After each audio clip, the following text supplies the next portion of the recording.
Welcome to Season 2 of the Black Empowerment Hub podcast. I'm your host, Jacqueline Malone, CEO of Blind Resistance Clothing Brand, where our tagline, "For the Culture, by the Culture," represents our commitment to empowerment, sustainability, and uplifting underserved Black communities.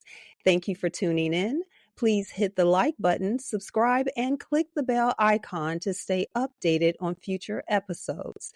Today, we welcome a multi-talented powerhouse in the entertainment industry. LaTaryion Perry is here in the studio. Stay tuned. We'll be right back after this brief message. This episode is brought to you by the Support Black Excellence Foundation and their Support Excellence Initiative. At the Support Black Excellence Foundation, we're on a mission to foster a brighter future for all, particularly in underserved Black communities. Through strategic partnerships, mentorship programs, community service projects, and financial initiatives, we are committed to driving meaningful change where it's needed most. We invite you to join us in this remarkable journey of progress and transformation. Together, we can turn our vision into a reality. Let's shape a future that is equitable and inclusive, where empowerment, elevation, and excellence intersect to create a legacy of positive change. Thank you to the Support Black Excellence Foundation and their Support Excellence Initiative for sponsoring this podcast. Welcome back. We have LaTaryion Perry, aka LT. Hailing from Gary, Indiana, LaTaryon's journey is impressive. He has made waves across multiple facets of film and television as an accomplished actor, assistant director, producer, and stunt performer. Beyond the screen, LaTaryion is a passionate community advocate, using his nonprofit work to uplift and empower underserved communities across color lines. With award-winning productions like The Come Up under his belt and exciting projects like Rudy on the horizon, LaTaryion continues to inspire both on and off the set. Let's dive into his remarkable journey and get to know LT, a true icon in fashion and entertainment. Welcome, LT. Hello. So we're thrilled to have you here today on the podcast. We have a tradition of kicking things off with a fun icebreaker. And I put a lot of thought into these questions because I want them to reflect the unique spirit and journey of each guest. And while researching your background, I came across where you mentioned wanting to be known as one of the best to come out of Gary, Indiana, or something to that effect. And so that really stood out to me. And as we all know, most legends eventually have a movie made about their lives. So in the spirit of that, here's your icebreaker. If your life were made into a movie, what would the title be? Who would you cast as the lead and why? I could say the title could go somewhere in the between the lines of like, because I'm all about film, but I love not just the film, I love the making of the film. So it'll probably be something called like In the Making or The Making of, and then like my name. And then the person I could see starring in it is Jahi Winston. I played him. I acted with him and I did stunts with him, and we have a Ghost on Netflix. We look so much alike. He's a phenomenal actor, and he already has history with Taraji P. Henson, who I would love to play my mom. So it's like them two are already connected. We look alike. We call each other twins. He's a phenomenal actor, so it would be Jahi Winston, and the name of it would be either The Making of or In the Making of. Okay, all right. I like that a lot. Now, I thought about this a little more. I said, now, does this character actually dive deep into young LaTaryion? Or when I say young, I mean, or I should say vulnerable LaTaryion. So the part of you that nobody knows about, or, can he tap into that emotional side of you? He can. He most definitely can. But he will be playing, I would say, like, especially you shave off his face He'll be starting like middle school all the way up to, I want to say, like my early 20s, like Oh, 21. okay. All right. I like that. All right. So let's dive a little deeper into your personal journey. Let's talk about your roots. You and I are both from Gary, Indiana. Yep, Oh, that's yeah, right. Okay. GI babies, GI That's babies. right. We doing it. So I often talk about my experiences of growing up on Gary on the show from time to time. What was life like for you growing up in Gary, and how did those experiences shape your drive to succeed in the entertainment world? So what a lot of people don't know is I was born in Gary, Indiana, but I went to elementary school. So before third grade, I went to like 4 or 5 different elementary schools. Mm. We moved a lot, but when we did stop, I went to elementary school. So kindergarten, I was in Gary, and then I left, went everywhere, and then we came back to Gary when I was in third grade.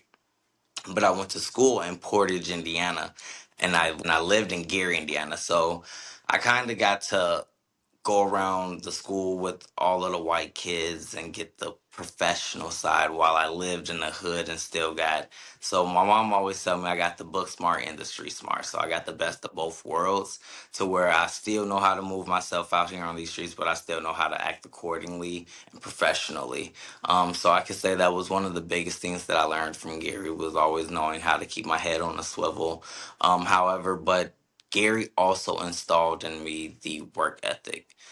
From when I used to go up to the village and we'll be selling candy bars or riding our Heelys on candy bars next side by sides people as they're leaving, going grabbing their hot dogs, going to the Foot Locker inside of the village. So it also installed that work ethic in me to never just stop. Like we didn't really have much out there in Gary, especially when I was growing up. The biggest thing was the village, which is completely taken down now. So it's like those things made me realize like I had to get out there and do other things than just what normal kids would want to do for money. I was always, oh, I need to know where I'm gonna get my next dollar from. I want this. I was always on it. Out of all my mom's kids, I started working when I was like 8 years old officially with Mhm. her. She had her own catering company, so I was like, I helped her out there. But yeah, Gary installed that work ethic in me overall. When you said that part about like the hood and the book smart, I'm like, okay, he's in the right field because I think you need that in entertainment. You need a little hood.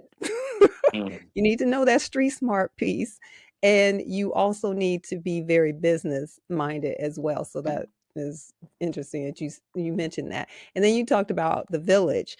I when I went back to Gary, I passed the village. I didn't know that it was completely gone, like abandoned. I thought maybe they still had some stores in there. I just passed by, but that's interesting. I remember the village growing up, and we stayed at the village too. What's one memory from your childhood that you feel still inspires your work today? One childhood memory. It will have to be the one that I was just telling. My aunt. So my shout out to my aunt Ladonna of Gary, Indiana. She still lives there. When I was younger, we used to go up to the village and we used to, for church or whatever, we used to have to get these big buckets of candy, like the candy bars, the big ones.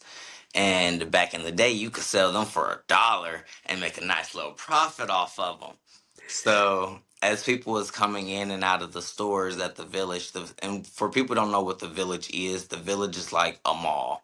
So the village had like Dollar Tree, it had uh, DTLR, it had Foot Locker, it had food, it had a food court. So it's like a small version of like a mall. And so we'll just pretty much be riding around, and that's one thing that always made me realize like I was out here hustling and bustling and running up to people I didn't know, riding next to them, putting on my hood face when I have to talk to girls and I'm trying to holler at them, or putting on my professional face when it's an older lady that I know I could get her if I just say, "Oh, thank you so much, ma'am," or just ask her, "How are you doing today?" So those I can say really, yeah. those moments, every time when I would be like, okay, yeah, I'm just ready to give up. It'd be like, no, think back to that little boy that had more hustle in you, that had more of the grind in you than what you do now when you want to give up. Very good. I'm glad you think back like that. Don't ever give up. Just keep going. I don't care how it looks. Don't even believe that. Just keep going. You know what God has for you. So Yes. keep it moving. You know. How do you see your success contributing to changing perceptions of your hometown, and what legacy do you hope to leave there? Great question, by the way. Great question. All of these are great questions. Uh, However, I would just like to say, um, what I would love for people to take from pretty much overall of what I do is I grew up in a single household. Uh, it was just my mom in the household, and I didn't really have a father. And when I did, I had that household to where my father, out of all of his kids, I was the most dark skinned one, and my mom was light skinned. So he had an issue with me. So I never had a father in my life. And I always want people to realize, like, throughout all of the bad, throughout all of the good, at the end of the day, my mom was like my queen. So I always want people to realize, like, if I'm able to do it, and I had me plus four brothers plus one sister all living inside of a one bedroom apartment at one point, and my mom sleeping in a living room so that we could have the room, it just makes me realize, like, at the end of the day, no matter what you do, if you truly truly want to do something, whether your family at the beginning doesn't support you or whether they do, it's just all about you staying true to yourself, because at some point you're going to be able to have that opportunity to actually just move forward with it. And so when that opportunity is there, just be ready for it, pretty much. And what I would want people to realize about me, what I would want to leave is, and I want that mark like Michael Jackson got. I'm sorry, I want, when people hear my name, they're like, "Oh yeah," and I want them to be. I want to be as proud and happy as I am from being from Gary, Indiana. I want the residents of Gary, Indiana, to be like, "Yeah, he was from Gary, Indiana," but I don't want them to just be able to say that how they do with Michael. I want them to actually be able to say, "Yeah, not only is he from Gary, Indiana, but if you come back to Gary, Indiana, you could see the impact that he made. You could see that he added money to the city. He helped change the schools. He helped add more things to the community for the kids there. So that is ultimately overall, I want to have film studios, but throughout the film studios, I want to have a youth center that is where everything is free for the less fortunate for the less fortunate communities and people that's not even less fortunate. Just if you want to have an outlet in the Midwest in general, but you're in Gary, Indiana, but you don't have it, I ultimately overall want to leave my legacy by having a building there called Gwen's Kids, that pretty much it's like a film studios, but you're able to also get the opportunities and the training, the teaching, plus the pay at the same time, while you're living in Gary, because there's not really much there, but we got the talent. Yeah, that's awesome. I love that. And it's so much talent in Gary, really. It's a lot of kids there now that are super talented. And my old high school, West Side High School, is kind of turned almost into like an art school now. So that inputting that in Gary would be really awesome. And we should talk after this because there's a lot of redevelopment happening in Gary right now. And It so to be partnered with the mayor's office and that whole administration there is going to prove good for you to be able to accomplish those things because it's actually coming back up now. So really good. All right. is. So yeah. So let's talk about the entertainment world a little bit. What was the defining moment when you realized you wanted to pursue a career in the entertainment industry? I was in church, actually.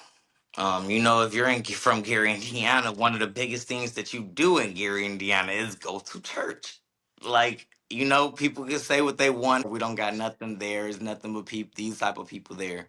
One thing about it is people there, we love our God and we go to church. That's That's right. one thing about it. We from installed from kids growing up. And so every time when people ask me that question, it takes me back to when I was fresh out of elementary school, about to enter middle school. And I always used to realize it was always women at the church that praise dance, but the men every once in a blue moon, maybe once every year, the men of the church will come out and they will mime, but they will still be dancing, but it'll be called miming in church. And I said, okay, I think I want to do that. Everybody in church is yelling their name, and I loved, I got a little beat to me. So I was like, let me see if I could do this. So I told my mom, and my aunt was actually over the dance team. And so my auntie Shambria, she brought me on board. She was like, let me see what you can do. And I said, okay, okay. Beyonce was my girl at the time. So I was like, this is what she was doing. And I started dancing like her in church. And it was like, okay, we're not going to do too much like that, but you may be on to something. Then I got to perform with the church like the next month on stage. I was like, oh my gosh, I'm performing in church. Finally, everyone's screaming for me. And that made me realize, even though it was for God, it still made me realize, like, okay, yeah, I got some talents to me. And then after that, I just realized, like, yeah, the entertainment industry is for me. I don't know exactly which avenue I'm going to do yet, because ultimately I started as a background dancer. A lot of people don't know that. I started as a background dancer before I ever got started in acting or film in general. And that's how I got started in entertainment all around. Yeah. I think that's like the go-to for all of us. Like we all were like background dancers for like some group. It's interesting how that happens. Like we always wanted to do that. And then extra work too. That was another thing Mhm. that's like a big deal. So you did extra work as well, Yeah, so like in my movies. senior year in high school is when I started doing extra work. So the extra work, everything pretty much in film happened very quick for me, because my senior year I was like, okay, I've been background dancing for these people. I'm ready to do more. Like background dancers, we didn't really get paid much, and I was still a minor at that, so I really didn't get paid much at all. So I was like, I need something else. And I started looking up how to become a famous actor my senior year in high school. And I was like, okay, well, you did something before when you was like eighth grade. Remember what you had to do? And I started talking to my mom about it. And then I started looking up agents. And when I looked up agents, it was something called 4-star casting on Facebook. I said, what is this? Clicked on it. Oh, I fell in love. I seen Chicago Fire casting call, Empire casting call. It was like all of the new shows and movies that were filming in Chicago at the moment, and they were looking for extras. And extras, I didn't know extras back in the day. They made like $16 an hour. I was like, oh, I got this. I got this. So yeah, I started as an extra. My very first time was my senior year in high school, and I also got my very first speaking role my senior year in high school. Uh, Mm.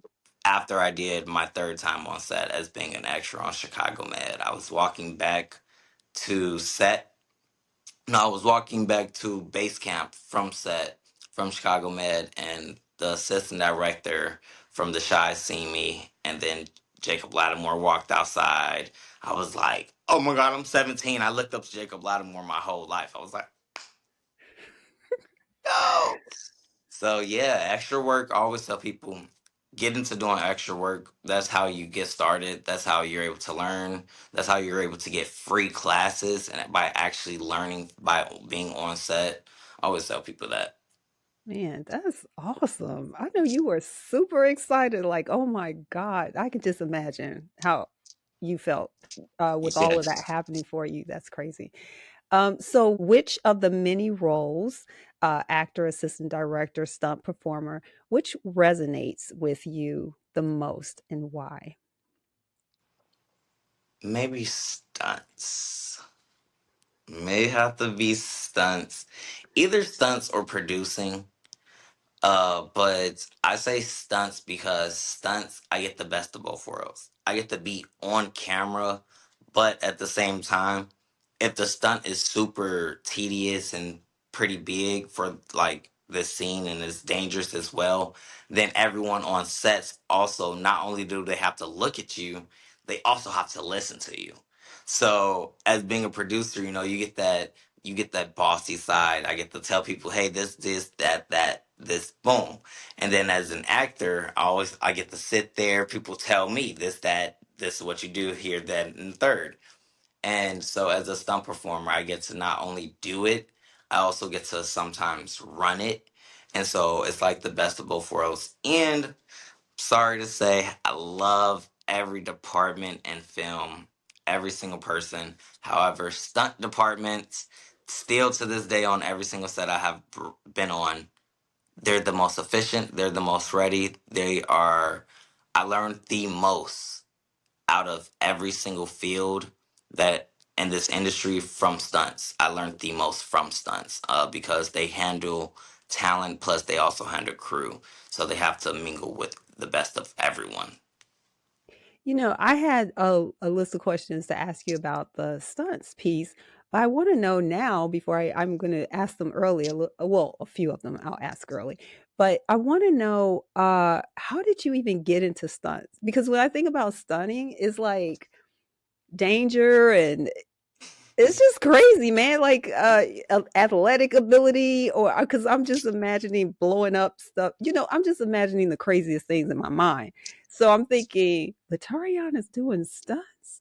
Like, what the heck? So tell me about that. Like, how did you get into that? How did that even come to the table? So pretty much full 360 circle. The senior year started as an extra, beginning of senior year, middle of senior year, right before prom. I got an audition when I was walking back to set because I met Ellie, the assistant director, who met me, who I met Jacob Lattimore, the lead actor from the TV show The Shy. Her sister was the assistant director, Ellie. Her sister is a uh, agent.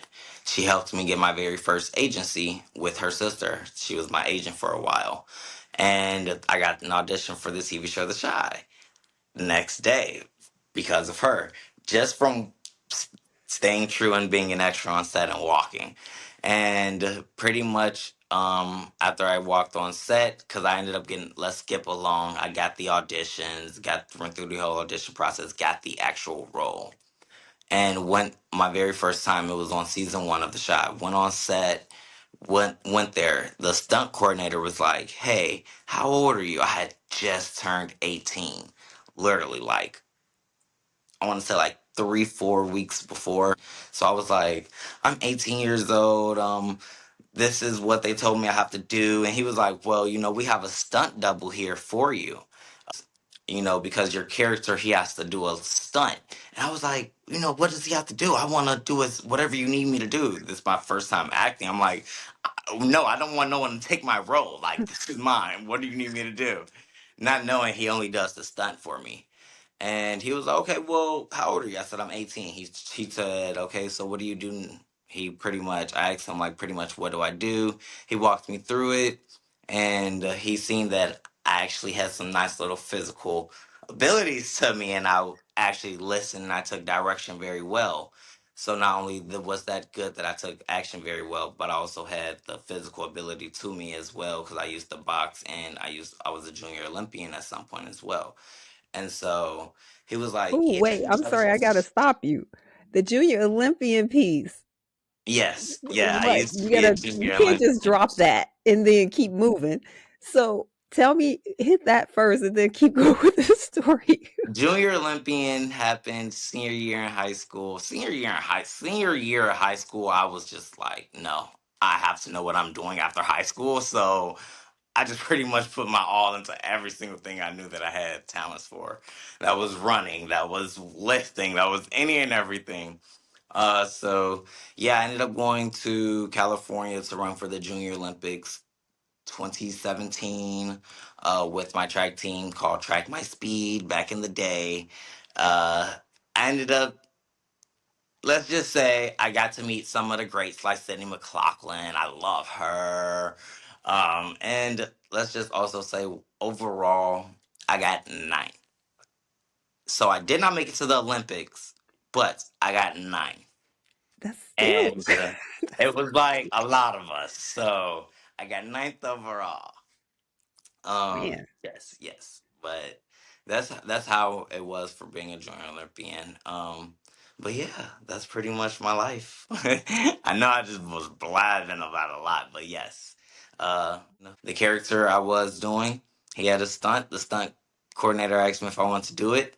I said yeah. He taught me how to do it, and then he was like, "Dude, we need more black stunt people. We don't have African American stunt people that can play younger. You're gonna stay getting booked." I said, "Oh, that's all I needed to know." And then when I seen that check, I said, "Oh my gosh!" First off, I didn't know actors get paid that much. And then not only does actors get paid, stunt people, you're part of the same union as actors, so you get paid pretty much underneath a SAG contract. So you get paid what the actors get paid, but you get a stunt adjustment. I said, "Oh yeah, I fell in love with it." I said, "Yeah, I love it. I love it. Where do you sign me up?" So I ended up joining Midwest Stunts. Shout out to Chris Nolte. See, you know what? I know folks are probably gonna be tired of me talking about this thing, but because on these podcasts, I always talk about these breadcrumbs. But it's so true. I mean, think about that. Hmm. God just prepared you for this world in so many ways, like through church, through like your athletic ability, all these things that he and I think even that junior Olympics, that's a heavy push. Like you really have to push and work hard and be you know, dedicated and you learn discipline. You learn so much, going through that process. And then so you're so prepared to like move into this world of entertainment. I'm really impressed by you. I really am with Tarion. Like, I just think that's really cool because I was always wondering, like, how did he end up there? Like, what was going on with him? So, Yes, yes. So I didn't done so much. I used to work in politics. I worked for 2 different mayors. Uh, Mayor of Gary, Indiana, as well. Mayor Karen Freeman when she was there. We're not gonna what say you some do? her What you do? her youth speaker. So I spoke on behalf of the youth. I tried to bring more youth programs to the city of Gary. I did the same thing for Portage, Indiana, but it was very short lived when I noticed, like, hey, okay, yeah, this is taken away from entertainment. It's time to drop this. Yeah, yeah. But you know what? It's again a breadcrumb. It most definitely was because it taught me the business side to it and how to actually work with, especially for nonprofits. Because after working for the mayors, I did a little thing for the governor of Illinois a couple years ago, and so it was like those actually branched off into the entertainment industry. Because as I'm doing entertainment on the side, I'm speaking to these governors and mayors, and I'm like, well, I didn't have this growing up, so I want to do this for the youth. So it also is bringing more connections for me for the youth things that I used to bring to the cities. I have another question for you. But I think I'm going to ask it a little later, but I kind of, you know what? Let me just ask now. So the question is about the producing part, like the producing assistant director part.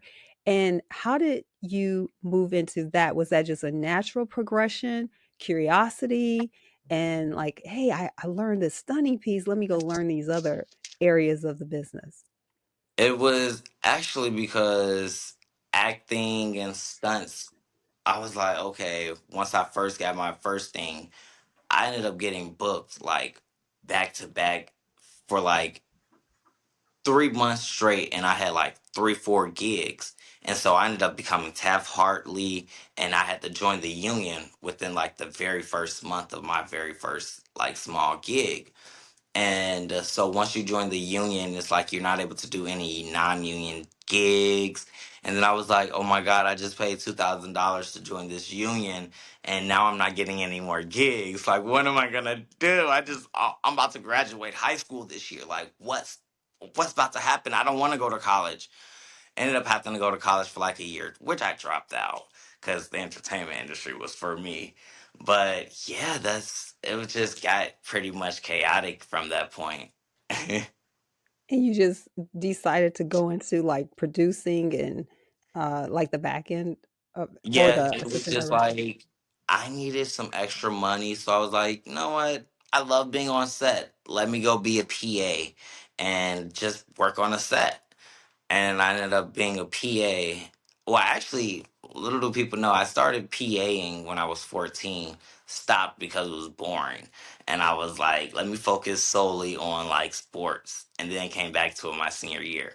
And then I ended up becoming just a PA production assistant, working on sets. And then I started working on the network sets from independent sets. And I was just like, I like this.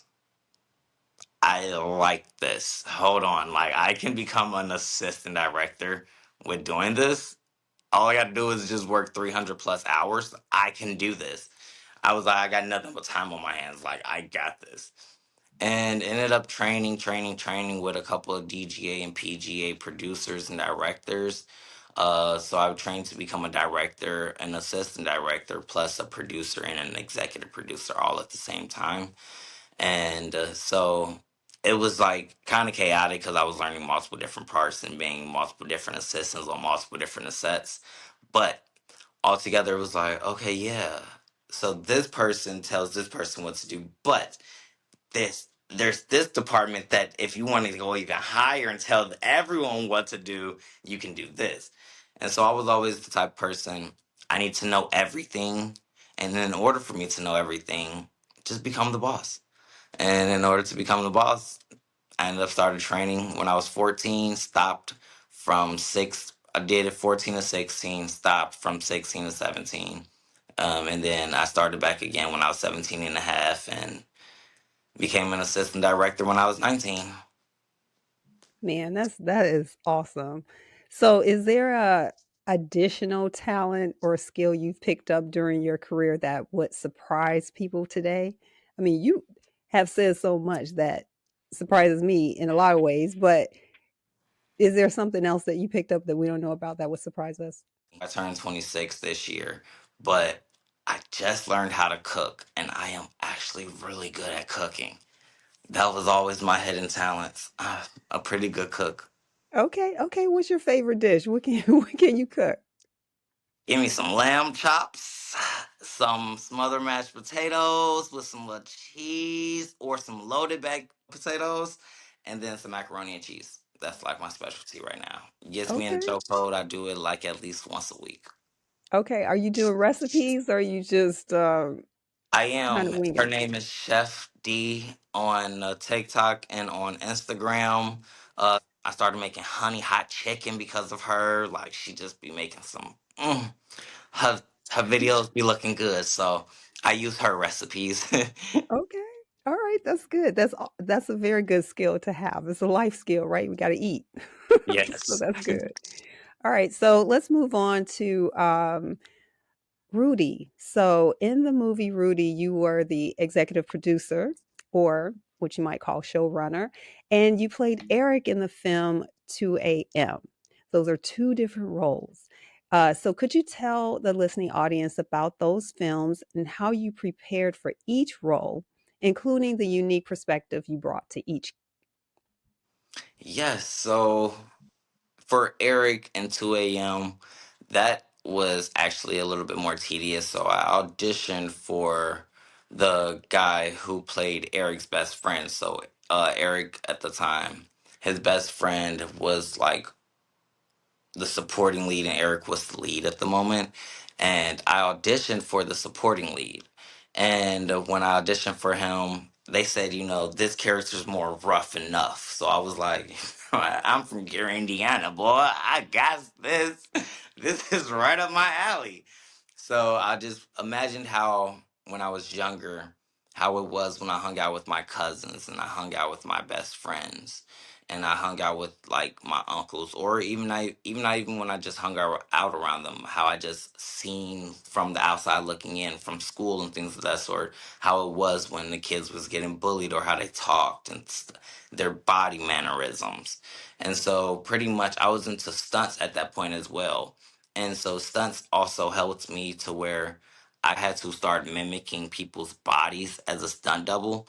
So I had to really hone in on the little tweaks that they do with their body, the little eye movements that they do, the little if the person just sitting there and they're rocking, have to get that little click and things like that.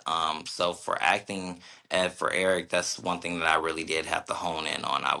I ended up started watching Harry Lennox a lot for some reason.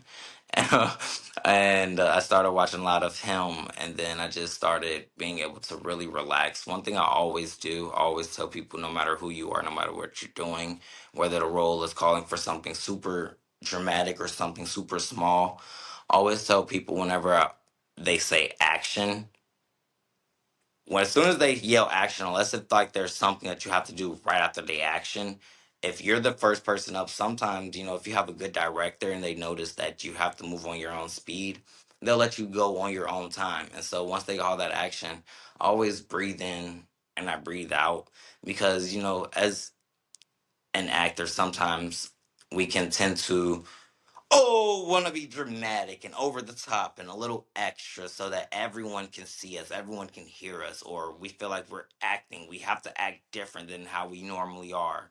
And so I noticed that I did that a lot, and it made me look like, okay, he's acting, he's not becoming. And so I had to really just stop, especially with Eric. I had to stop, breathe. I was a new actor at the time, so I really had to stop and just breathe and just say, okay, say this normal and then say it how Eric would say it. And then for Rudy, it was very logisticals. Um, so with Eric, that was all creative, and then with Rudy, that was 90% business, 10% creative. It's as a showrunner, as a producer, I had to really notice like, okay, the director and writer wants all of this. Can I still tell the story if I cut these portions because I don't have time to shoot that time? I don't have time to shoot that because I don't have the budget to pay all of these people overtime. So it was mainly logisticals for that. So I had to really sit down and no matter what department you're doing, but as a producer or as an assistant director, as a crew member in general, you really have to depend on and lean on your team. So for that wise, I had to really stop and just depend on my team and realize like, okay, my strengths are here, their strengths are there. You have to lean and play on your teammates' strengths when you're a producer and as a assistant director. As an actor, it's mainly in that scene. If it's just you in that scene, you only got to worry about you. But as a producer, showrunner, you have to worry about making those tougher, harder decisions on, okay, we don't have time. So do we go a little bit over budget and continue going into overtime? Or do we cut this scene and rework it to where we're still able to tell the entire story, but cutting half of this? Yeah, I don't know about that going over budget part. I'm a project manager, so it's all about like staying on budget, schedule, all of that. So when you said that, I was like, "Ooh, no, I don't know about that." Hmm. So, especially if you have the alternative of being able to still tell the story and just reworking it a bit, that's a good alternative.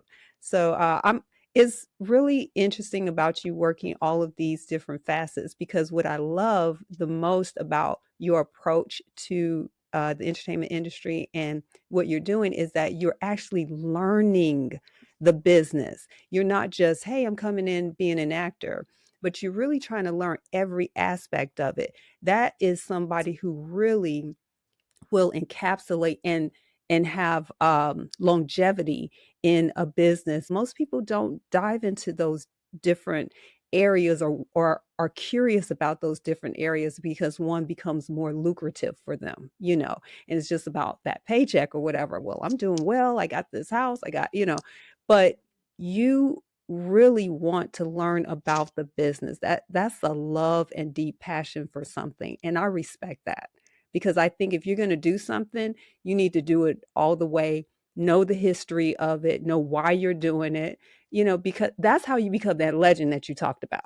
That's how you Hmm. become the best to come out of a place because you really become that thing, So I appreciate you I doing that. always tell people, if you go back and you rewatch the stories and the videos of Michael Jackson, he is, not only is he from Gary, Indiana, that's why he's an inspiration of mine. It's just he's an all around entertainer, and he was the type of artist like that's Beyonce reminds me of him in a way, to where they have people that's over them and everything, but they learned the business side to it. Michael Jackson and Beyonce both sat down and they learned how cameras work so that they can know, okay, I want my camera angle to do this, and I want my camera to do this, and to where you can't tell Beyonce or Michael Jackson, no, sorry, the camera's not able to come down and swoop down like that. It doesn't do that.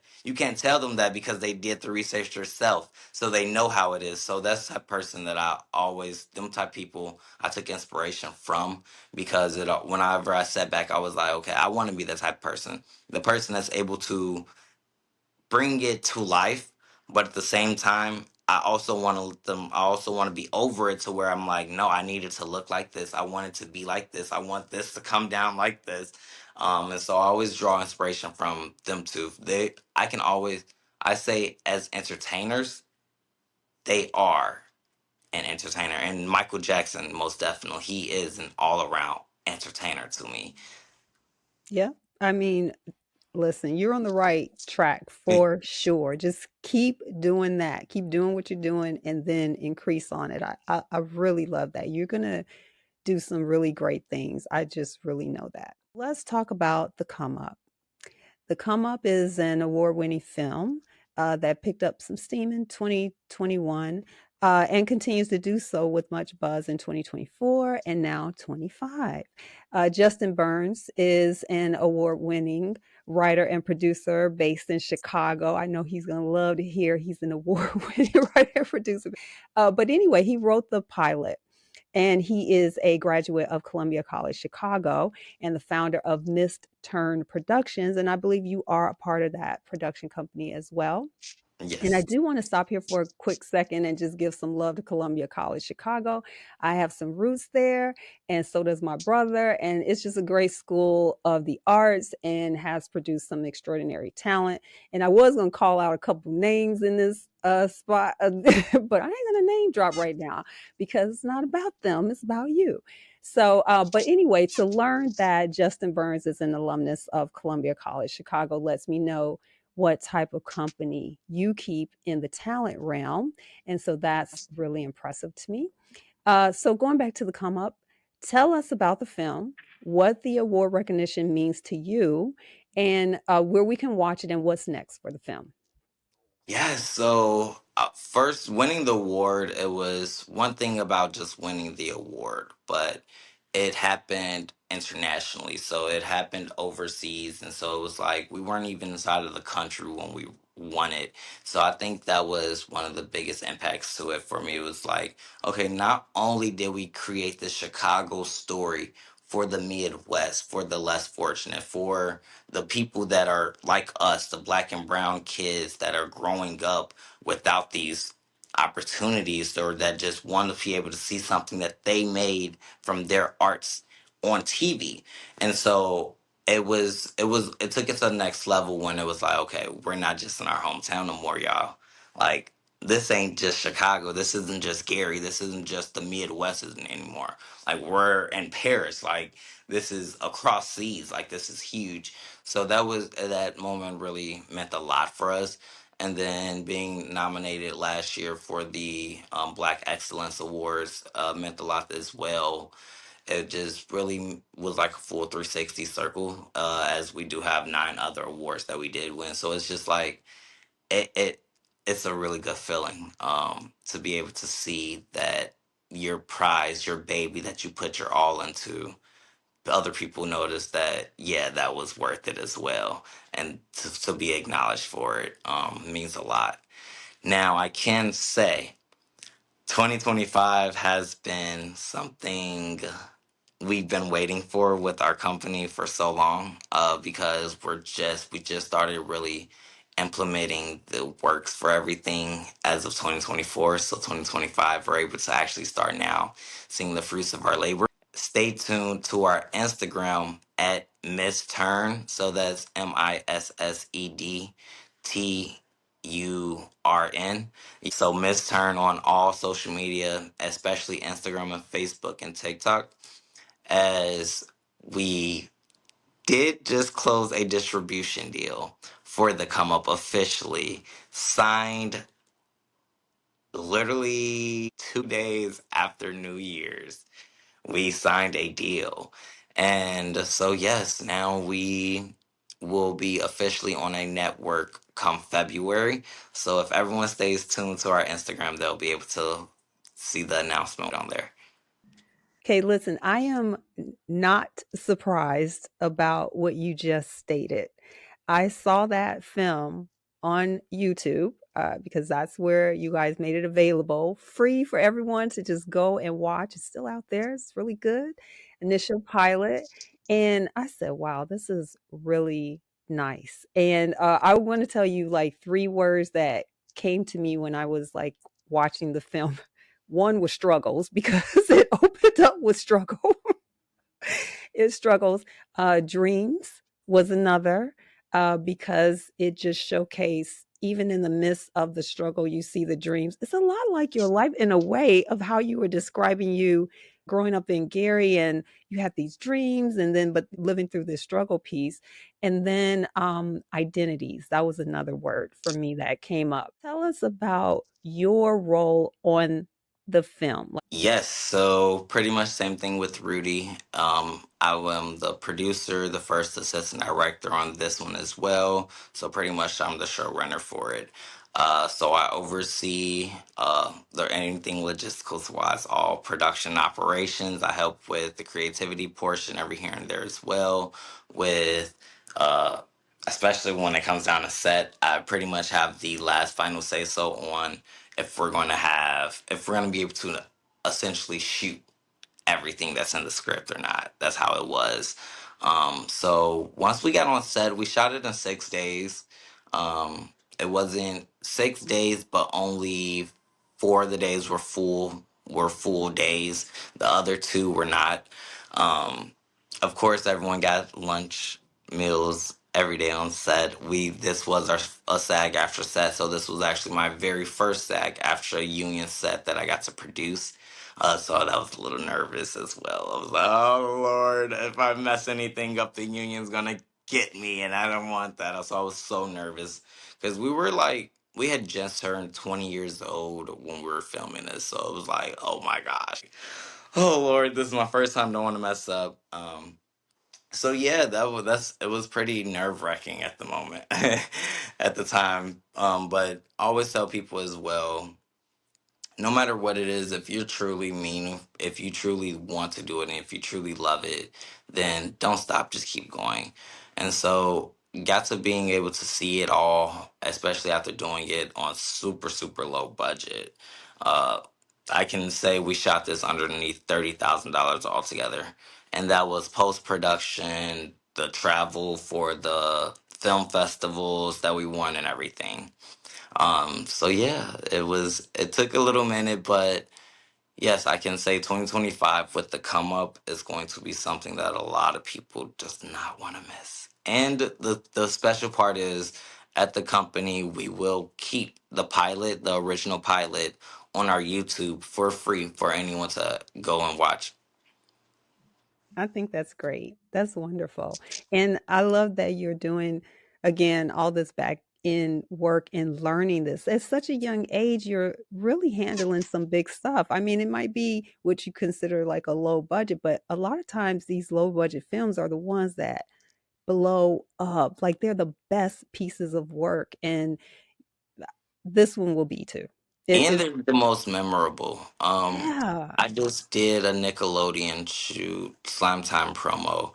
The promo was like a $6 million promo shoot, and I was the producer for it. So it's like I produced for like 6 million, like millions of dollar budgets, but it's always those low budget, small, independent sets that really make you grow as a family with your people. Really, when you really going through the nitty gritty of the hustle and bustle with the team, and when that really makes you grow closer to them.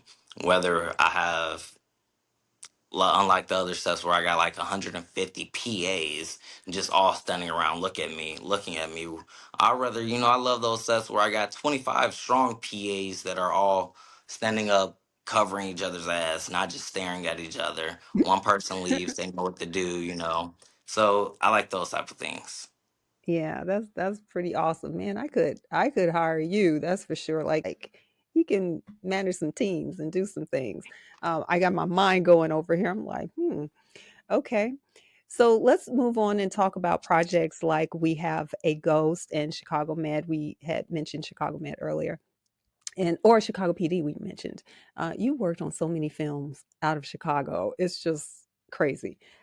So what's one moment while on set that taught you a lesson you'll never forget? We have a ghost in New Orleans. Even though it took place in Illinois, we shot it in New Orleans. So we were originally supposed to be there for like 3 months. The hurricane came. I was ended up being there for like 6 months. And I was living in Vegas at the time, so I was going between Vegas and New Orleans. However, I always tell people I've been in the industry at this time for like over 5 years when I booked that gig. And any other time, I always show up to set on time, at least like 5, 10 minutes early. But this time, I was just tired. And this was Netflix. I was in a really good contract with Netflix at that moment.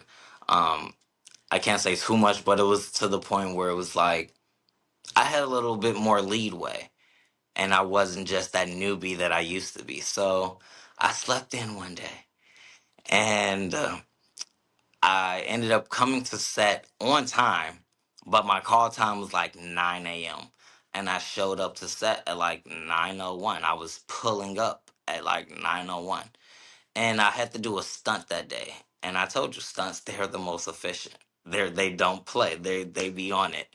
And so as I'm pulling in, I'm tired. I'm getting out the truck. I'm like, the stunt coordinator. Not only am I acting, but I'm a stunt person first because I got hired as a stunt performer. Then I auditioned as one of the actors. So originally I was a stunt performer. So the stunt coordinator's like, "You see this time?" Chewed me out. Went in on me something so crazy. His name's Hank Amos. I love Hank Amos to this day. I appreciate that he did that because in this industry and film, it waits for no one. It literally waits for no one. This is a cutthroat industry and entertainment. And that day, everything, when people say money is time and time is money, my call time was 9 o'clock. I showed up at 9:01 and I didn't get out of hair and makeup until like 9:20. And so if I would have showed up that 10 extra minutes that I usually do, on time, then we would never had it just threw off the entire day. I'll say that. That made me realize don't ever get too comfortable with the people that you work with because I got too comfortable. I was like I'm making over $100,000 just for 4 months. I'm cool. I'm good. And I'm number one on the call sheet at this point. So it's like, I got this. And yeah, no, you never want to test those out. You never want to do this. So I always say that is one moment that I always remember that makes me realize like no matter how big I become, I'm going to always on time and ready. I don't want no one to ever have to wait on me and I don't want to ever show up late. Right. I always talk about that of us growing in our careers or whatever the blessing, walking in our purpose, that we have to stay grounded for one. And it's good for you. I'm going to say this to you to always remember little LaTaryion, to always go back and be grateful because it's like, wow, in a moment, somebody else could take my spot. This could be gone, you know, and it's such a blessing that God has chosen you for this moment in time to be inspiring all of us and so many. You're really touching so many lives, LaTaryion. And the thing that you have to also remember too is that you are going to be touching lives not just for, in front of the camera. I'm an actor, I'm inspiring, I'm teaching, but livelihoods. you're paying people. Do you know what I mean? Like, you are really touching lives in so many deep ways. And so we don't always know what that means to somebody else, in the moment.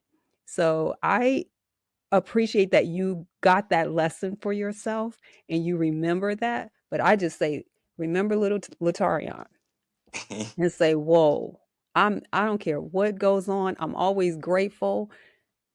Listen, that's what you need. So let's move into educating future filmmakers, because on this show we like to bring education and inspiration to our listeners, and so we're gonna do a little bit of that right now. So the entertainment industry, you mentioned it's cutthroat, but I'm going to talk about the good side and then I'll go into the negative.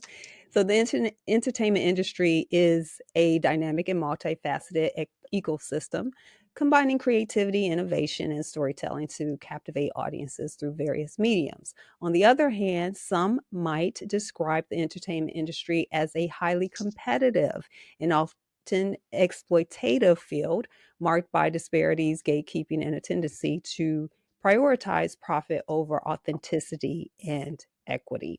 It's not really a level field in a lot of ways as far as opportunity. Yours is a little different because you are making films. You guys are coming up with new production, whereas a lot of actors out there are trying to get roles that someone else has full control over. So you're actually in a good spot.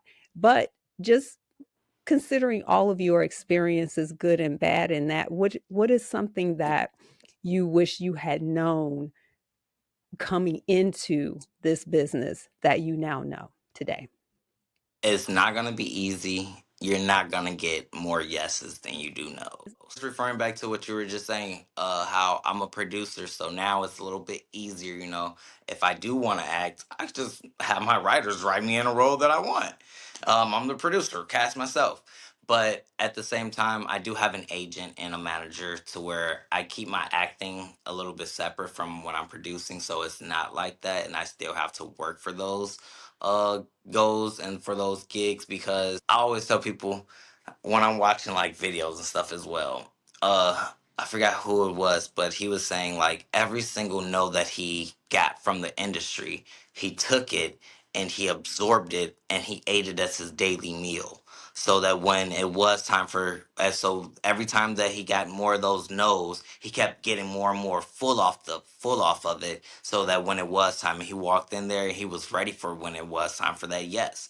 So I always tell people just be ready for it, because I promise I was like, no. There's moments where I'm sitting at home, no, no, no, no, no. What's next? What's next? And then boom, next day you can sign a $30 million deal, or you can sign a $300 deal, or a $3 deal. Like, you never know what's next in this industry. So I always tell people, no, you're not going to get all those yeses. You're going to get more no's than yeses. I wish I would have known this. And don't look for everything to go simple and easy and handy dandy. I've never been on a set that I didn't have to troubleshoot. Not one. From the network, from the biggest of the biggest to the smallest of the smallest sets. Every single set we had to troubleshoot in some type of way. Like Kevin Hart said, everybody want to be famous, nobody want to put the work in. Put that work in first. Put that work in first before you get all discouraged because you got 10 no's and 2 yeses. Yeah. And really, that's life, right? I mean, we don't always get every opportunity that comes our way, and nor should we accept every opportunity that comes our way, whether it's good or bad, because it may throw you off of whatever the goal that you're originally trying to reach. And so you're staying focused in that. And when you get those no's, it's actually character building in that. You mentioned one word earlier where you said, "Who am I becoming?" In everything you do, you are becoming. We have to always continuously ask ourselves, who are we becoming, in the moment? And so, are we becoming someone that we don't like, or are we becoming just to get the yeses or whatever? Or are we becoming that true entity of what we envisioned, for ourselves? And so I like that you have realized that piece of that. That's a really good comment to make for this industry. So, what's something about working in the entertainment industry that most people outside of it don't realize? So that's a little There's, different too. It's yeah, something there's else. no industry like entertainment. Whether you're an artist and live shows or working in film and TV or shoot, even if you're working at a strip club, there is literally no industry like entertainment industry. Movie magic is something that is real. I never knew what people meant when they were like, dude, that's the power of movie magic. Like, oh, what do you mean? Are y'all making powers on these sets? No, it's like, that's really true. We're shooting 6 pages of dialogue out in a 12-hour day, so and we're making magic really, we're adding things that's not there in real life. We're adding fantasies to people, realities. And so I always tell people, like, to me, working in the entertainment industry, before I ever got in it, I always knew it was like, oh my gosh, it's going to be like a superstar moment. But really getting in it, a lot of people don't really like the superstar and like the being out in the limelight and the fame, which I understand. But to me, I always tell people, the fame is one thing, but when you actually join it, you don't really like it as much because you don't really have as much privacy. But I always tell people, if it's something that you really want, keep going after it and trust and believe. Like, that one opportunity is all it takes. It's just that one opportunity. Yeah, that's nice. Okay, so let's talk about giving back and community. Can you tell us about your nonprofit work and the changes you strive to make in communities? Yes, so it's called Empower the Color, meaning no matter what color you are, no matter who you are, we're here to empower you. Growing up in Gary, Indiana, I didn't have anything there, which I was like, oh my gosh, I want to become this big, famous, celebrity, rich actor and artist, and I don't have nothing here except for the village. I could go grab some shoes, but am I able to take some acting classes there as well? Like, no, I didn't have that. And so I always want to provide those opportunities for people. I remember growing up when I was younger, one of the shelters that we had to stay in when we were homeless at some point. We went to the Salvation Army through the shelter, and they gave us a whole bunch of clothes and stuff, and it was like all hand me downs from the next person. And I remember I still have them to this day. A pair of boots that my great grandmother got me from the Salvation Army when we were homeless, and I still have them to this day, and I have them actually put up in a case because that will be something that always is memorable to me for my past, to where it always will humble me. And so that moment, like, it made me realize when we were there, like, we didn't have as much. And so growing up, as I got older, I was about to throw those boosts away one day when I got a little extra money, and I was like, no, I want to keep this because I want to provide that opportunity to other people. And so now I do that with the nonprofit. I'm a part of an organization called Taste for the Homeless, to where we'll be giving away for over 2,000 families, and the families and friends of Chicago, Illinois, will be giving away food, clothes, shoes, socks, toys, book bags, toiletries for your homes. If you want to go home and you want to cook things as well, all of it, and it's called Taste for the Homeless because everything that is there is all free, and it's all for the less fortunate community. It doesn't even matter. I always tell people, even if you make $100 an hour, I don't care. Come out. If you have people that you want to give this to, if you know someone that needs it, we give away gift cards. My organization, we give away cash prizes. So last year we gave away $5,000 to the kids that was dancing, in cash prizes. So we do this, and so now it's like a full 360 circle because I was able to get someone else's hand me downs, and it made me feel a certain type of way because I was like, I gotta wear somebody else's stuff. This is big, and but at the moment, that was all my grandmother was able to provide for me and give to us. And so it made me realize, like, when I got older, I want to be able to be that person, that beacon that person was for me, and it put that smile on my face. Because if not, I would never receive nothing for Christmas that year. So that's what we do, and that's what I pretty much like to do, and that's what I'm here for, to provide the opportunities that I never had. You know, when you're a kid, your mom or your dad is always like, I want you to be better than me. I want you to have a better life than me. That's what I want for the next generation, not just my kids or my families. I want the next generation as a whole to be able to have something better and provide it better opportunities than what I was. And, it's interesting that you talk about, again, you dropping these bombs on me. But I think about first, what you're doing is fabulous. It's amazing. And I have a nonprofit. So I love service. I love giving back. I think that is what we ought to be doing. And I just think the whole blessed to be a blessing thing is a real deal. And I was just thinking about like you and your life and Gary, and then I was thinking about my life and Gary, like growing up, like those differences there. But it's interesting that around the corner, what somebody will be going through. You know what I mean? And so we really have to be aware of each other. And I always talk about in Gary that we were like a village for me growing up. It was like every neighbor parents, they were your parents. And I mean, everybody was like, you were in trouble. If somebody's mom or dad caught you doing something, they punished you. And then you go home and get punished again. But it was that kind of environment. It was crazy. But, but at the same time, we have to really be aware of our other brothers and sisters and what they are struggling through or going through. And this is why we all have to be in place, to support, not just have our blinders on, because someone right next to you is going through something and you don't even know if they have food to eat that day, or not.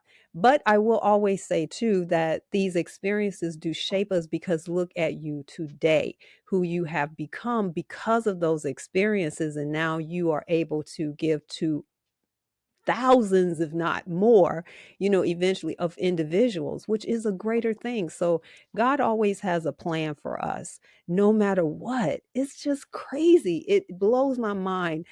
It shouldn't blow my mind about God, but it does every time I hear these stories. And it's like, man, look how God, he gave you this testimony. Like he put you through this test, and now you have this testimony, and now you're just doing all these great things, and you have this platform to be able to give back and really, really touch a lot of lives, for what you went through. Look at as many lives as you're touching today. And I really think that is an amazing thing. Do you regret anything you went through as a child? Um, I can't necessarily say I regret it because it built me to who I am. Now, there was moments in my life that I can say that there should be a moment to where no child should ever have to go through in life or ever have to witness or bear. But do I regret those moments? I wish that they never happened at some points, but at the same time, I always noticed that it built me to who I am. It built me. It gave me the character, the context of who I am today to make me better than what I would have been, and if I came out a different way, or if I would have took that different path or took that different road. So I always tell people, you can't regret it. You know, it happened. It happened. So next time, only thing you could do is just put in that same predicament, show them a different outcome. That's pretty much where I'm at in life and where I go with things. I don't want to regret it. I'm not gonna regret it. So I'm gonna just change it the next time it comes around. There you go. That's it. That's it, man. Because I'm telling you, it's a plan. God has you, and it is what made you today who you are. Mhm. You can take those. It's really not what happens to us. It is how we handle it, what we do from it. What how we give out of that. And so, great answer. I'm really glad you said that, because I mean, you said it just perfectly. Just perfect. I won't even go expand on that. That was good. Okay. So, I'll talk about, well, you talked a little bit about what you're doing with um the nonprofit. And so is that also for Gary as well? Are you giving back to Gary, or and what's important there for you? Brothers Keepers, the homeless shelters off Broadway. I've been helping them for the past couple of years. That is like one of the homeless shelters that is actually in Gary, Indiana, that I've been partnered with and helping hand in hand with helping bring. So Brothers Keepers for like the men of Gary, Indiana, that doesn't have a shelter that they're to go to. There's one there, and so pretty much I'm a lot about helping out the men, especially the upcoming men of our next generation. You providing them with clothes, tools, the resources, so that they're able to ultimately overcome this. Because something that someone told me a long time ago that I still try to believe it to this day. I have my moments where it'd be like, nah, that ain't true, but I still believe it to this day. We don't have bad days. We don't have a bad life. We only have bad moments within those lives and within those days.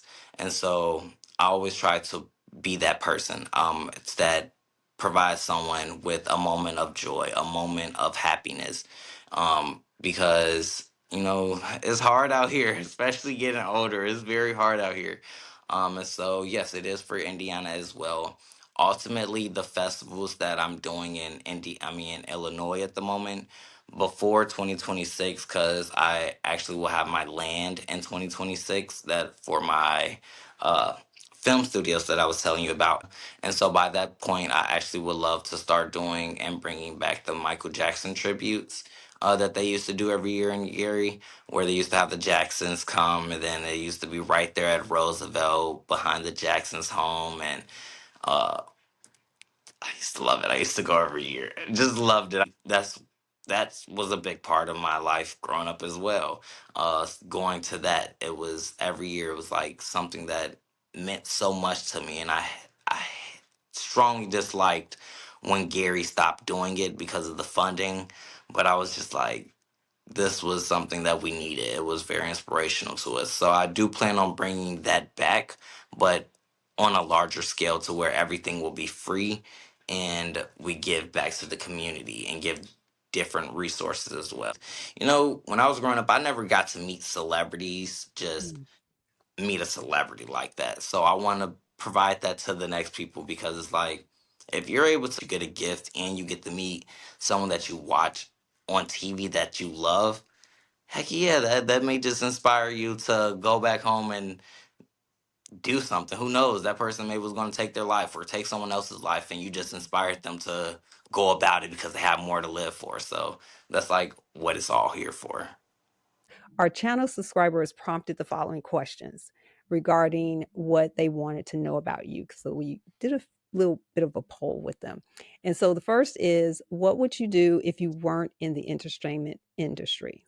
Sad to say, but my grandmother's so my dad on my dad's side, they're like pharmacists, so they all have their doctorates. And then one of them, he went into criminal law, and then the other one, my dad, went into business. So it would either have to be something in criminal law, which like a attorney or like someone in like CIA or something.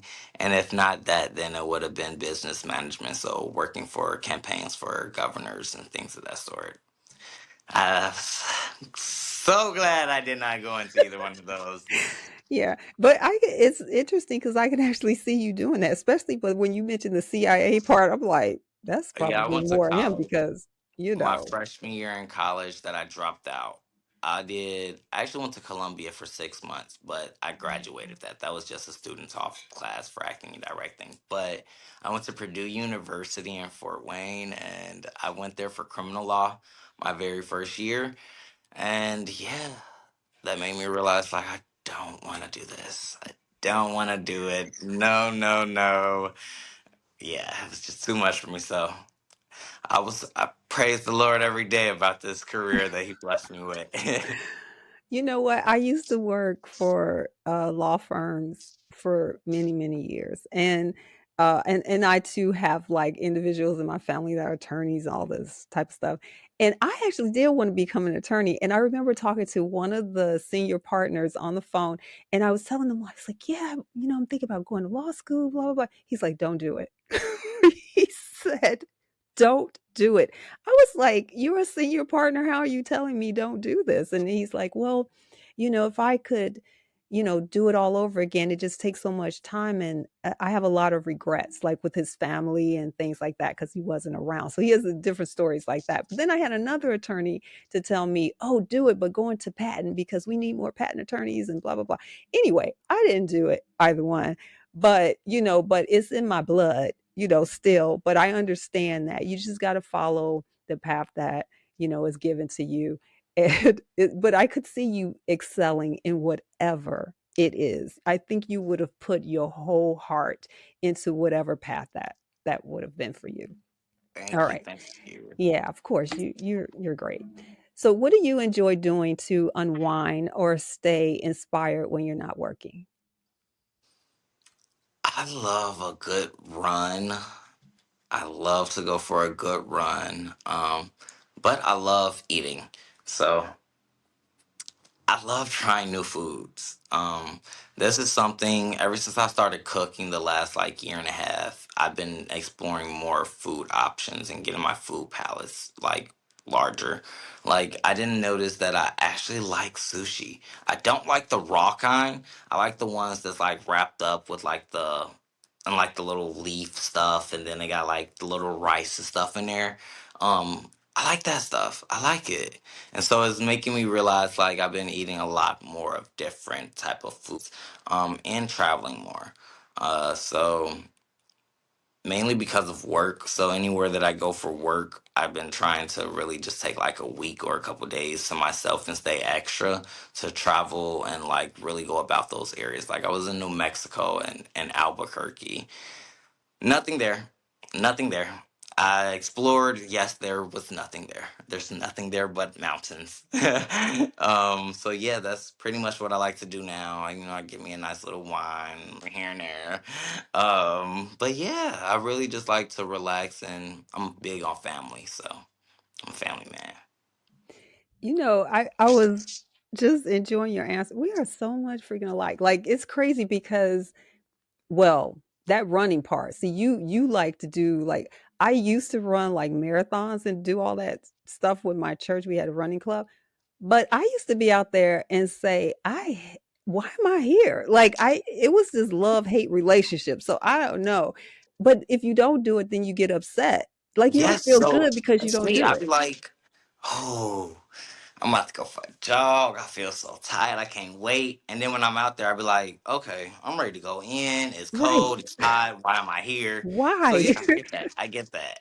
Yeah, it's crazy. But then if you look at other runners, like when you're on the road, it's like it's like because you go through a lot when you're running, especially like long distance, all that. It's a lot that happens out there on that road. So but yeah, I don't do a whole lot of that. I might do like small runs now, but I don't do the big stuff anymore. What do you want people to remember most about LaTaryion Perry, not just in your career, but your life? That he provided opportunities that were not there for other people. Ultimately, of course, my family, they're going, and my kids and my spouse and everything, they're going to be taken care of without a doubt. But I ultimately want to be that person that leaves more of just my name and what I've and like my talents. I want to leave actual legacies. I want to leave actual opportunities. I want to leave actual generational wealth in these communities for the next generations, so that it just doesn't die when I die or die when my family dies. It's there past my family. It's greater than just and larger than just my family. You know, in a way, kind of like Martin Luther King in a way. But his generation, his legacy reached more than just him and his kids and his kids' kids.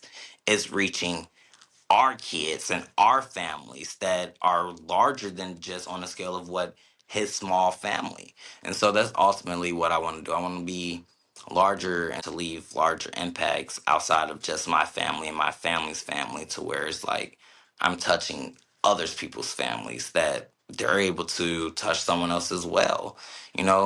If I would never got inspired one day, then I would never been able to come out and inspire other people. So I want to ultimately inspire so that other people can inspire. Yeah. You have a beautiful heart, LaTaryion, and I'm so impressed with you in so many ways, just as being a human, and just the work you're doing and the platform you have, and your mom, like your family should be so proud of you. Not because of you're in this entertainment world. That's nothing. It is who you are as a human being, the heart you have. And you think about other people. And I just think in today's world, we need more of individuals like you that also God has given this platform to. And now you're spreading all of this great joy and love. And that's so wonderful. Thank So you. there Thank was you. You're welcome. And so there's one question that wasn't on the list, but I added it on there because and that's about your style, your style icon. Okay? So everybody knows Latarion is the man with the style, the fashion. Talk a little bit about that and, why you so fashionable, why you look so good, So talk about that. Yes. So growing up, we didn't, I told y'all we went to the Salvation Army to get our clothes. Like we didn't have the things of the things. But one thing I can say is my mom, she worked. She worked day and night to make sure her babies got what we wanted. We got some new pairs of shoes before it was time to go back to school. We gonna get our Salvation Army clothes, but we gonna get something new as well. We always did something brand new off of the rack at DTLR or Foot Locker or Finish Line or somewhere. So growing up, it always made me realize like the clothes that I got for free, it was nice. It was something I could make something out of, but it meant something true to me that when I was able to just look and feel really nice growing up. You know, the moments that I love the most, that I remember the most, and out of my childhood are the days where we were going fresh off of breaks and we had just got our haircuts and we got new clothes and we're all headed back to school or first day of school from summer break. Those moments made are really there in my brain. It's like, yeah, buddy, you was looking real nice that day. You remember what happened. So those moments really built me to where it was like, even if it's not the most expensive, I still want to make it look fashionable to where as long as if I look good, I feel good. And it's like one of those mental things to where it's like I always tell people, I don't care if you got some dirty Jordans at home. Cut them up into your own fashion. Make it into you. Because as long as I feel comfortable with what I'm wearing and how I look, I'm the most comfortable with myself. If I feel like I don't look good, I'm going to be closed off. I'm going to just be sitting there. Yeah, so fashion, when I step out, if I look good, that is my strength. That is where I draw my strength from. You know, I was going to tell you, you remind me of Matthew Bell. You remind me of him because he talks like that. And then when you say, if I look good, he does that same expression. It's crazy. But anyway, I was like, listen to him. He's Hey, like, he's a fashion person too, so I understand yeah, it. You he, look good, you feel good. yeah, he says the same thing.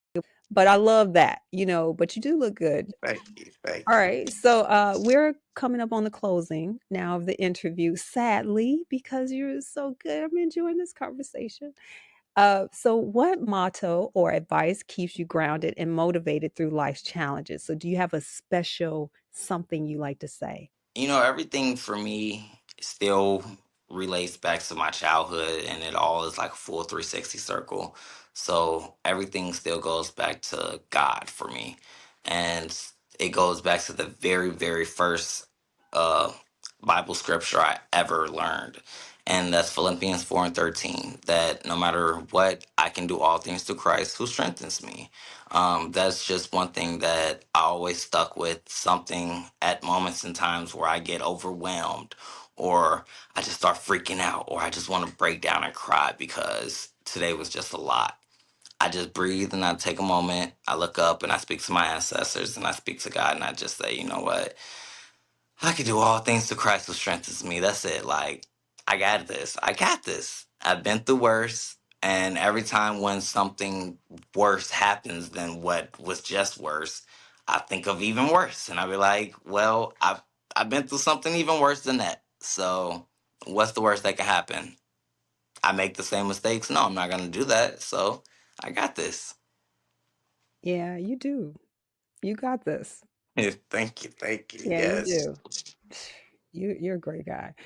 All right. How do you see the film industry evolving, especially for Black talent, both in front and behind the camera? And also, in your expert opinion, what changes are needed to level the playing field and create more opportunities for Black creatives? Take the foundation that we have and pick and choose. And some of it, literally, when I say pick and choose, I mean like 1/3 of what we know about entertainment in general, cut it and redo it.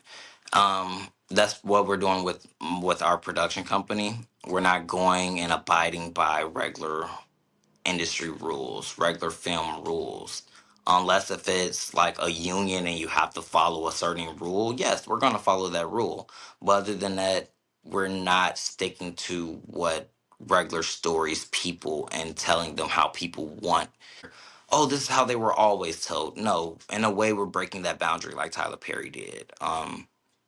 Tyler Perry is telling stories that he wants to tell, and he's telling them in ways that he wants to tell them. So for me, I'm doing it the business route. You know, I got a team there for the creativity portion, but I'm breaking down that barrier to where no, you don't. I don't need $5 million to make this project. I could shoot it in 500,000, and I could still get you that same quality, give you that same performance, and go about it the same exact way, but have it in a way cheaper way, and showing them that the next generation, we're here to break rules and create new ones. That's what we're here for.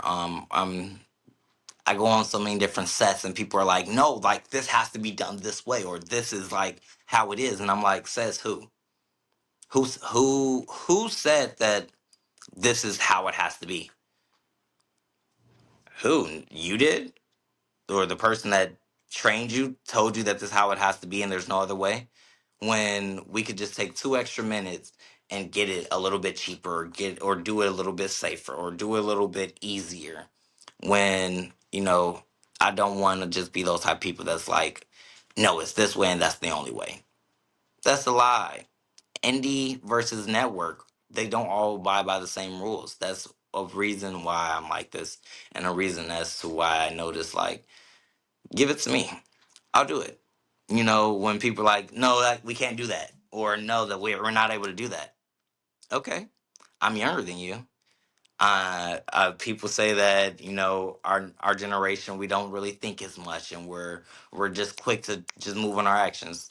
Give it to me. I promise you that I will be able to give you the outcome that you're looking for, if not better. So pretty much that's where I am in life. Yes. Yeah, I love that. And folks need to, this is why I spend a lot of time with like the younger generation too, because really the younger generation is so inspiring and empowering and fearless. And so as long as you give them the platform, they can really cultivate some greatness in that.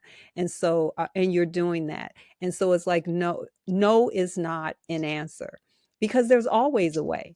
There really is. There's always a way to do something and to reach the points that you need to. So it's more of like the older generation that are have grown off of fear. It's a lot of fear-based mentality in that. So I love that answer. how can people who want to support your nonprofit organization or help fund your films get involved? And what impact can their contributions have on your goals? Yes, yes. So you can follow me on all social medias at LaTaryion Perry. That's LaTaryion Perry Perry.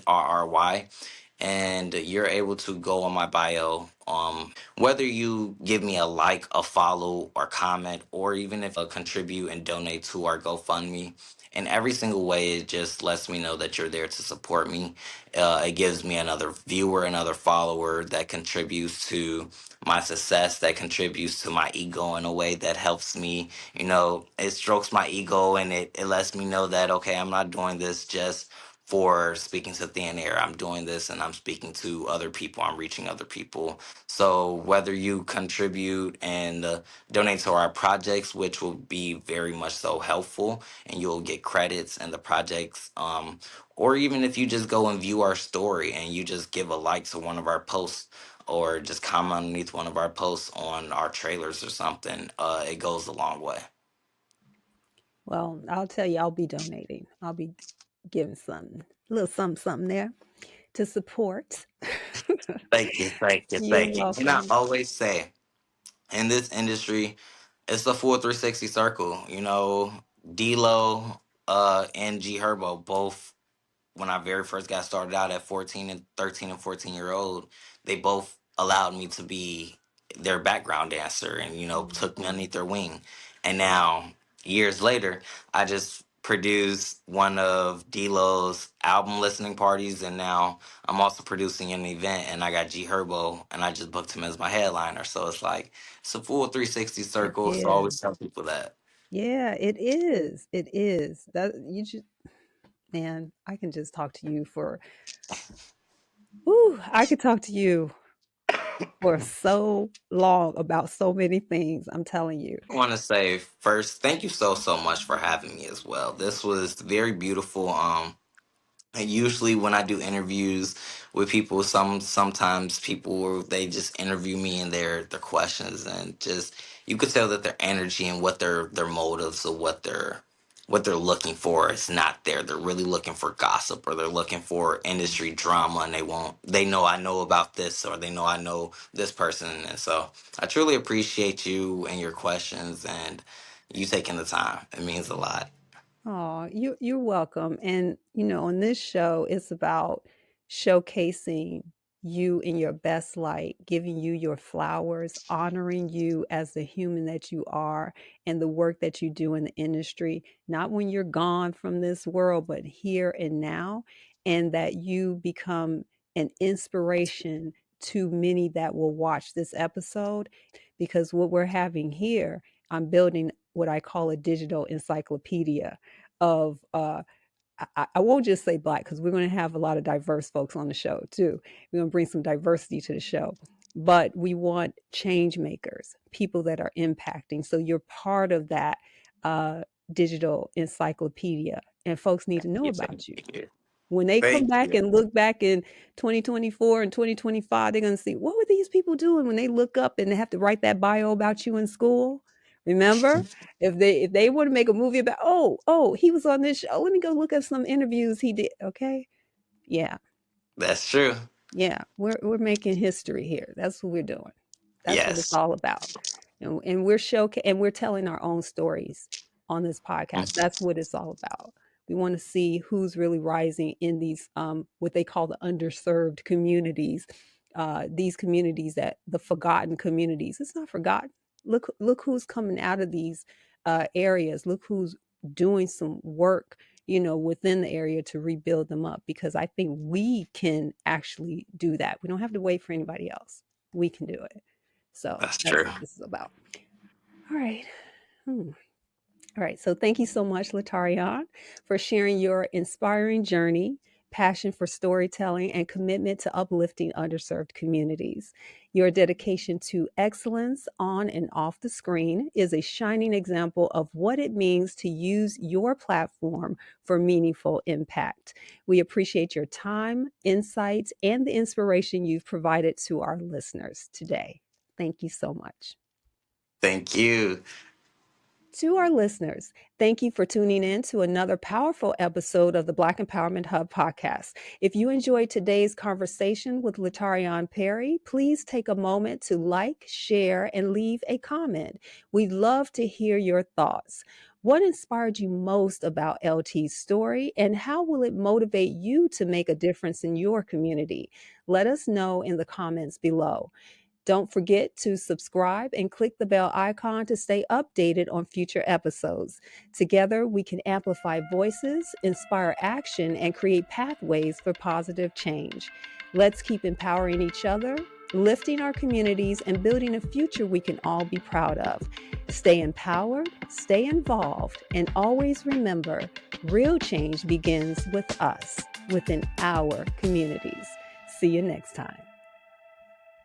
That's a cut and a wrap.